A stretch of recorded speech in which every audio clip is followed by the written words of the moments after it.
ce qui est la règle pendant 9 mois par an n'est pas forcément la règle quand la grippe arrive, ou lorsque vous êtes dans un bassin attractif qui fait qu'il y a beaucoup de touristes et que la population se multiplie en période hivernale quand on est grenoblois, ou en période estivale quand on est, je ne sais pas, d'Arcachon.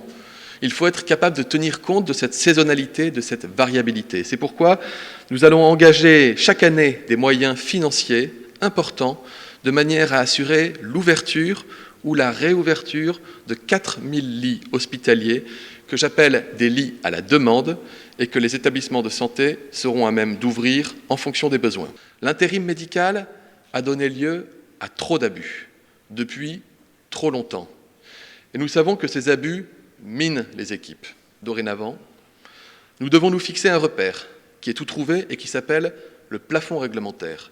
Et nous demanderons aux comptables publics de l'appliquer strictement en bloquant toute rémunération qui dépasserait ce plafond. Nous savons que nos modes de financement ont pu inciter à la course à l'activité. Nous savons que cette course a pu provoquer dans les services hospitaliers, je dirais, un désarroi, des difficultés, voire des tensions. Cette logique, nous avons commencé à l'inverser. Avec la hausse des tarifs à l'hôpital, avec les réformes du financement dans de nombreux secteurs. Je le dis, cette hausse des tarifs se poursuivra dans les années à venir. Nous allons donc franchir un nouveau cap en accélérant la diversification et la simplification des modes de financement des activités hospitalières. 2,1 milliards d'euros seront consacrés aux établissements médico-sociaux. Le secteur médico-social sera un des grands bénéficiaires de ce plan d'investissement.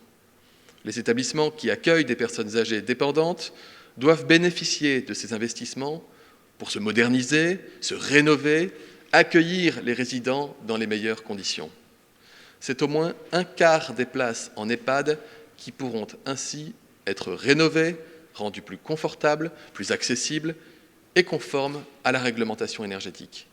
Pour l'investissement en santé dans les territoires, bien sûr des projets hospitaliers, mais aussi des projets ville-hôpital.